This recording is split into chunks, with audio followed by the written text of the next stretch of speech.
बिगलेन मंदिर की दिशा से एक हड्डियां कंपा देने वाली दहाड़ आई। ऐसा लग रहा था जैसे किसी प्राचीन विशालकाय जानवर ने धरती को चीरकर अपनी सील तोड़ दी हो। उसकी दहाड़ ने पहाड़ों और नदियों को हिला दिया, सितारों और चांद को हिला दिया, जिससे हर कोई अपनी आत्मा की गहराई से कांप उठा।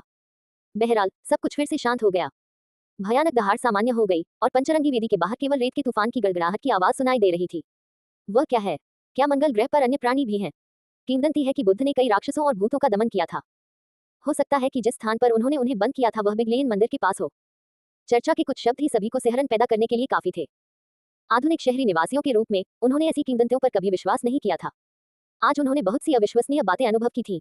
इस समय उन्हें एक और भी भयानक कहानी याद आ रही थी। सभी के दिल में उथल पुथल मची हुई थी। अगर उनके अनुमान सच थे तो उनकी स्थिति बेहद चिंताजनक होगी। बिगलेन मंदिर पहले ही राख में तब्दील हो चुका था। वहां अब कोई बुद्ध या देवता नहीं था। अगर उन्हें सिर्फ किंवदंतियों में बताए गए राक्षसों का सामना करना पड़ा तो उनकी किस्मत की कल्पना की जा सकती है। आज हमारे विचार लगातार प्रभावित हो रहे हैं और इसे सहन करना कठिन है। अतीत के राक्षस और भूत हमारे सामने शरीर में प्रकट हो सकते हैं। जो कुछ भी घटित होने वाला था उसके बारे में सोचते ही सभी के दिलों में ठंडक महसूस हुई और शरीर ठंडा पड़ गया। अनंत संभावनाओं और अज्ञात भाग्य ने लोगों को भय और चिंता का अनुभव कराया। इस समय सबके सामने अभी भी एक ठंडी लाश पड़ी थी। जमीन पर ताजा खून के धब्बे थे और खून की हल्की गंध आ रही थी।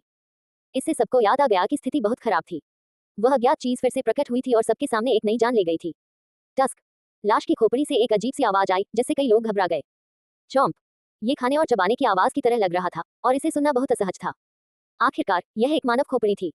अज्ञात प्राणी अंदर खा रहा था जिससे कई लोगों के रोंगटे खड़े हो गए। चरमराहट, चरमराहट। हड्डियों के पीसने की आवाज गूंजने लगी, मानो तीखे दांत खोपड़ी को काट रहे हों। माहौल अचानक तनावपूर्ण और दमनकारी हो गया। अब कोई भी नहीं बोला और पंचरंगी वेदी अचानक शांत हो गई। बहुत से लोग तो जोर से सांस लेने की भी हिम्मत नहीं कर पा रहे थे। वहां बहुत शांति थी और हवा में एक भयावह माहौल भरा हुआ था। यह एक तरह की यातना थी। खाने की आवाज और खोपड़ी के कुचले जाने की आवाज एक दूसरे से जुड़ी हुई थी, जैसे कोई नाट्य गीत हो जो मन को पीड़ा पहुंचाता हो। कई लड़कियां अपने मुंह पर कपड़ा बांधकर रोना चाहती थी, लेकिन आवाज निकालने की हिम्मत नहीं जुटा पा रही थी। इस तरह के दृश्य देखकर वे लगभग बेहोश हो गईं। बेशक हर कोई डरा हुआ नहीं था। जिनके पास भगवान के अवशेष थे वे कमोबेश आश्वस्त थे। पैंगो हमेशा से ही उग्र रहा था, लेकिन इस समय वह बहुत उदास महसूस कर रहा था। उसने टेम्पेस्ट मंदिर की कांस्य पट्टिका को घसीटा और उसका सिर फोड़ने ही वाला था। ये फान ने उसे रोका और कहा, जल्दबाजी में काम मत करो। पो। उस समय खून से लथपथ लाश के माथे के छेद से खून बह रहा था, साथ ही एक सफेद तरल पदार्थ भी। मस्तिष्क के द्रव्य के बह जाने से कई लोगों को घिन आ रही थी।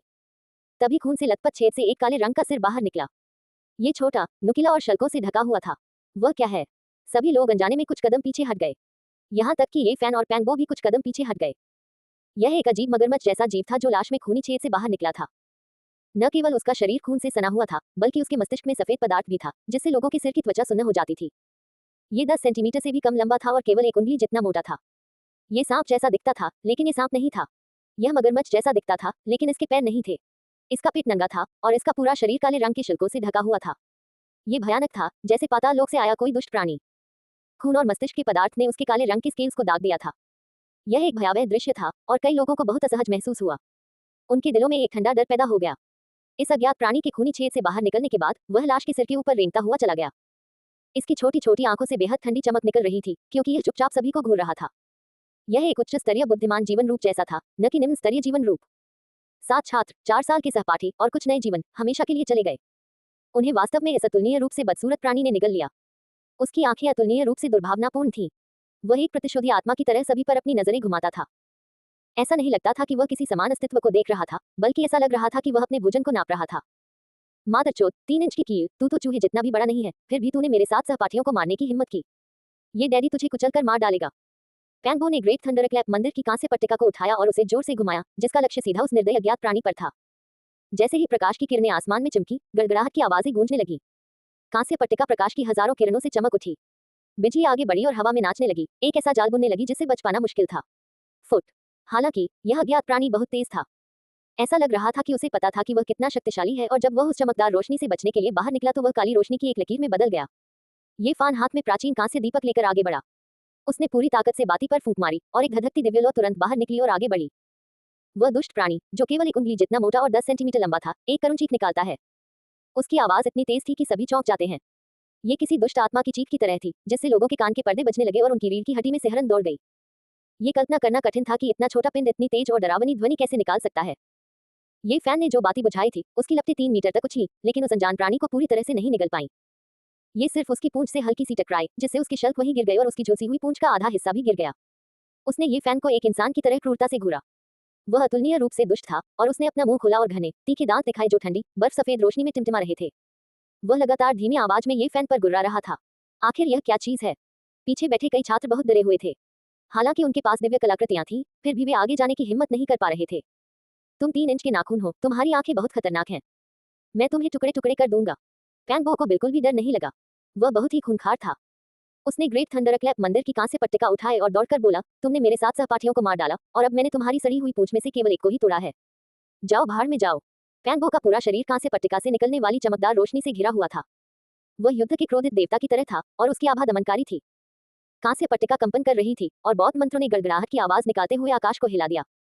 इस बीच ये फैन उस भयानक प्राणी की दूसरी तरफ था जिसका केवल आधा शरीर बचा था। दिव्य दीपक की लौ एक उग्र अजगर की तरह बाहर निकली और चिलचिलाती गर्मी ने हवा को झुलसा दिया।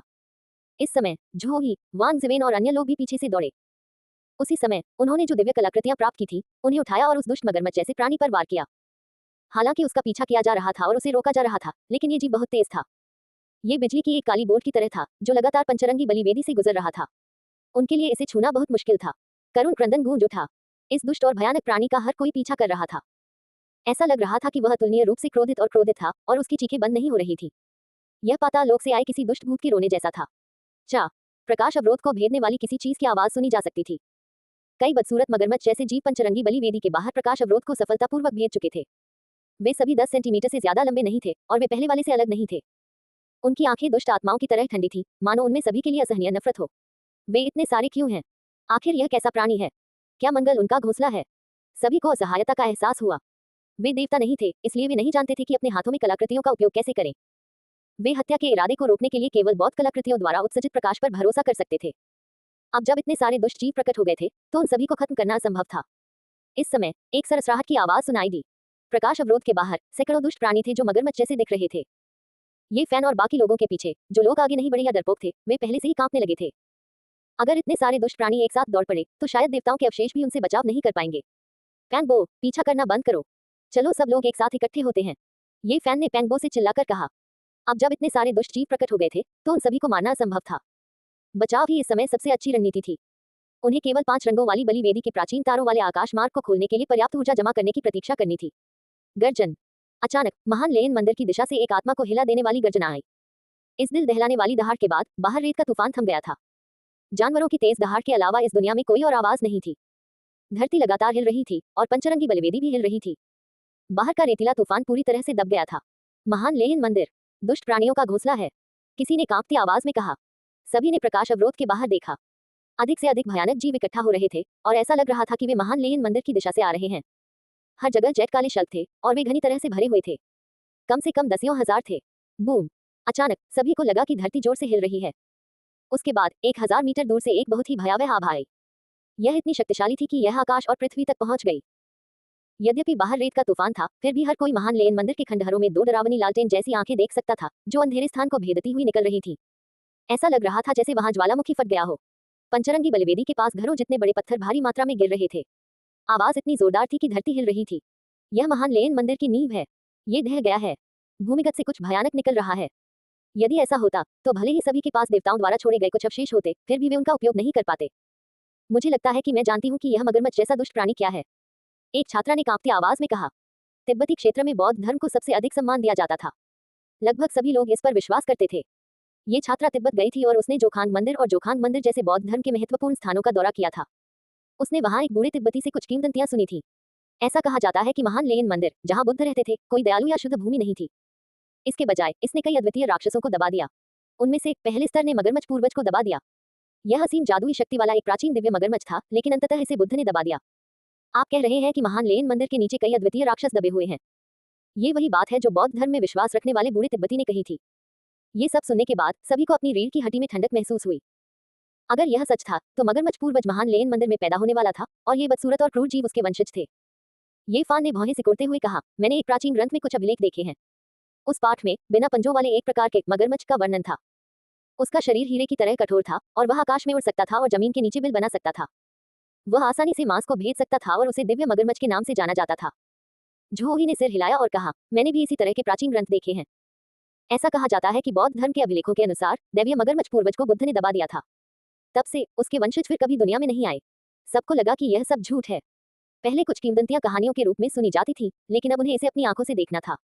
ये चौंकाने वाला और डरावना दोनों था।